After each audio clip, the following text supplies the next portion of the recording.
ఐదొక్క గర్భానికి ఎవరు జనామారు నాయనా వెంకటరమణ స్వామి ఐదొక్క గర్భానే ఎవరు జనమాలు యానా వెంకటరమణ స్వామి జనమాలు వెంకటరమణ స్వామి జనమాలు అవును దేవయ్యాన స్వామి నీకసల యానా వెంకటరమణ స్వామి జనమాలు లేవయ్యాన స్వామి నీకసలు లేవు ఏమి లేవు లేవంటున్నావా? అవునండి.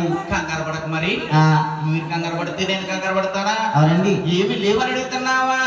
నాయన జ్ఞాన వెంకటేశ్వర స్వామి జన్మ జాతక బలం అంటే ఏమిటనుకొచ్చండి నాయన మహానుభావుడు స్వామి లేవయ్యా స్వామి నీకు అసలు లేవు అవును లేవు కళ్ళు మళ్ళు లేవు తానాలే స్వామి నీకు అసలు లేవు కళ్ళు మళ్ళు లేవు స్థానాలు లేవు కళ్ళు మళ్ళు తాన జపాలు లేవు వెంకటే మహానుభావుడు యాన వెంకటేశ్వర స్వామికి అంటే యాన వెంకటేశ్వర స్వామి జాతక బలం ఏమిటనుకొచ్చమ్మ అంటే మీ తల్లి గారి గర్భమందు 7 అబ్బాయిలు జన్మాలయ్యారటండి.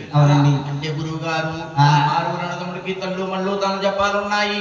ఈ యాన వెంకటేశ్వర స్వామికి తల్లు మళ్ళు తాన జపాలు లేకపోని కారణం ఏమిటనొచ్చండి అని అడగొచ్చండి. తల్లి గారి గర్భమందు 7 అబ్బాయిలు జన్మాలైన తర్వాత నా తల్లటండి ఇటీ నా గర్భవాసాన్ని 7 అబ్బాయిలు జన్మలయ్యారా. అలాగనే వాళ్ళ సంతోషమైపోయి మహానుభావుడు 7 అబ్బాయిలను ఒక వద్దకు పిలిచి బాబు కుమారులారా ముందు ముందు కలియుగం పుట్టదలుచుకుంది. కలియుగంలో నల్లు పుడతారు.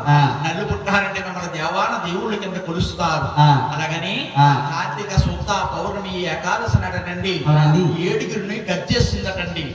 గద్దేసి ఉపవాసం పెట్టింది. ఉపవాసం పెట్టి మహానుభావుడు అటువైపు ముగ్గురు ఇటువైపు ముగ్గురు మీ తల్లి గారు రోజు ప్రసాదం 4 ఆ టైంకి పెట్టిదటండి. ఆ 4 అన్నది 10 అయిపోయింది. 10 అన్నది 12 అయిపోయింది. 3 అయిపోయింది. ఆయన కడుపు నిండా మోచెత్తేనే దేవుడున్నాడా లేకపోతే దేవుడు లేడా జ్ఞాన వెంకటరమణ మహిన కూర్చున్నాడు.